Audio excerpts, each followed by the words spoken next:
Conflicts in the workplace. Did you know that you and your coworkers are the cause of conflicts in the workplace? I'm going to tell you exactly how that can happen in this video today, so keep watching.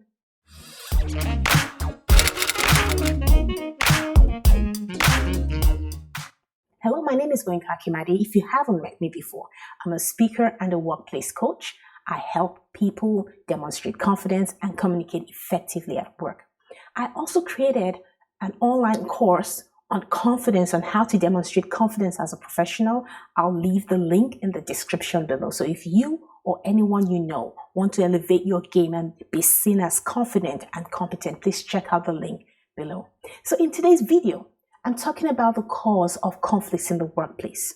Whether you work in a small organization or you work in a big organization, conflicts are bound to happen. Let's face it, it's a way of life. But there's one thing that is in common in all conflict situations, and that is the human factor, you and your co-workers. And here's how it happens. Conflicts arise because there's a disagreement in a plan or in ideas or in execution or in miscommunication. You see, it has to do with people. And this usually occurs based on the following reason, in my own opinion. First, personality clashes.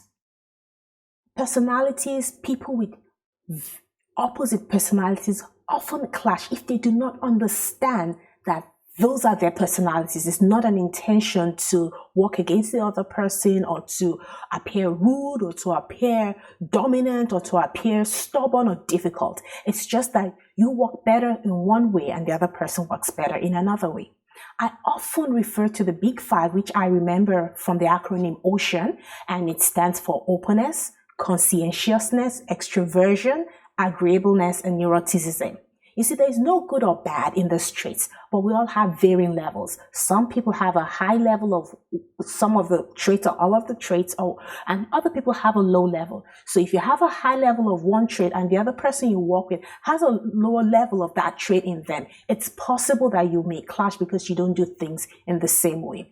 I often give this example with those who have a high level of conscientiousness, that trait of conscientiousness, working with someone who has a low level of conscientiousness and is very agreeable and open to great ideas. You see, it's so easy for these two to clash because this person on the high conscientious level loves details, has everything scheduled, has everything planned. But this other person which you work with or who you work with is open to changes, likes to do things on the fly. So to you, if you have a high conscientious level, you think the other person is a scatterbrain, is unserious, lacks focus. While the other person who is, can change on the fly will think you're inflexible and you're difficult to work with. If you do not realize that these are personality differences and what will be the best thing is to optimize the level and use your strengths to your advantage, it's so easy to fall into a conflict or to get into a conflict with each other. Which brings me to the next thing. Ineffective or poor communication. This is so common. Person A says something and person B hears another thing. You say something and the person you're speaking to hears something else. It is so easy for that to happen when you're not specific with what you see, and it has been found to be causes of conflict in a lot of organizations. So think about it. If you've been having a conflict, or you've been having clashes with someone or someone you work with, is it possible it's because the communication is poor, it's not specific, there's a misunderstanding, you say something and the other person hears another thing, or your boss tells you they want something and you think they were leaving it optional for you to agree to do it or not. That can be a source of conflict as well. The third thing happens a lot in teams, and that's when there's an ambiguity. There is no clear-cut roles for team members. Who is responsible for what? So you may find yourself in a team and you are all arguing on who should do what or how certain things should be done. If the team leader doesn't assign specific roles or specific tasks to specific individuals, it's so easy for the members of the team to clash because they're all arguing on the same thing and no one can take the lead because no one has responsibility or specific or no one is specifically responsible for that the team leader hasn't identified who's responsible for that task. There's a clash as a result of an ambiguity in roles where there is no clear-cut role distinctions.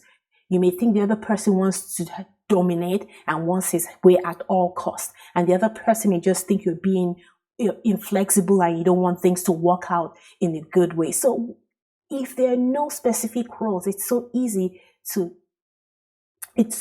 for clashes to occur. So if you're a team leader, make sure that you give specific roles to specific individuals so that everyone knows what they're supposed to do and everyone knows who is in charge and whose say is final in the team. This leads me to the fourth thing.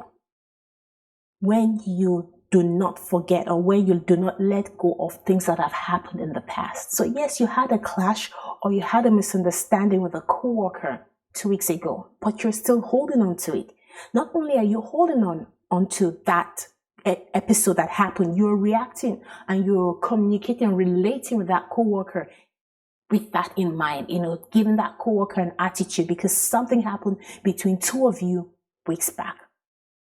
If you do not let go of past incidents, if you hold on to offense, if you hold on to misdeeds or miscommunication or whatever conflicts that has happened in the past, it's going to affect your relationship with that person in the future, and you become sensitized and you begin to read meanings where there's nothing happening, So it's so easy to get into a conflict with that person because you're holding on to what has happened in the past. So let go and try to forget about it and move forward and try to learn from that experience.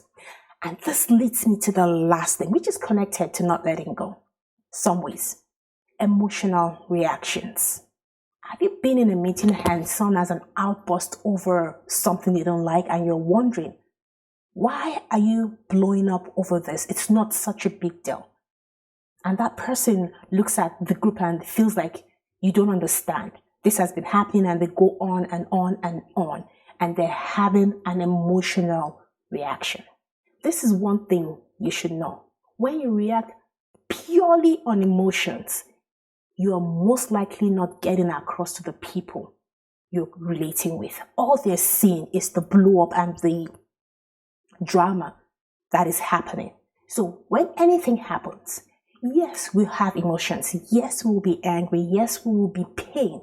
It is very important to take a deep breath, to pause, and to bring your executive part of your brain into the situation. It is so important that every emotional reaction is balanced with logical reasoning, because you want to make sure that people understand exactly why you are offended or why you are angry or why you are upset. If you react purely based on emotions, they don't get it. But if you can bring in the logic and express what has happened and how you felt and the whole scenario, what you think should be done better, it's more likely to be received and it's less likely to cause a conflict. So I have mentioned 5 things. 1, personality clashes, poor communications, ambiguity in roles, not letting go of past offenses, and emotionally reacting to things that you don't like.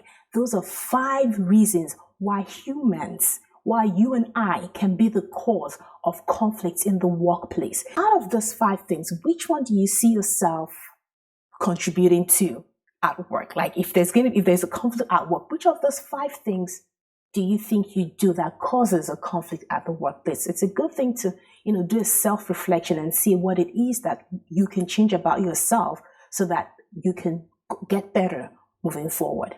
I'll see you in the next video. Please subscribe to my channel and click the bell icon so you'll be the first to know when I upload new content, which I do weekly. See you soon. Bye-bye.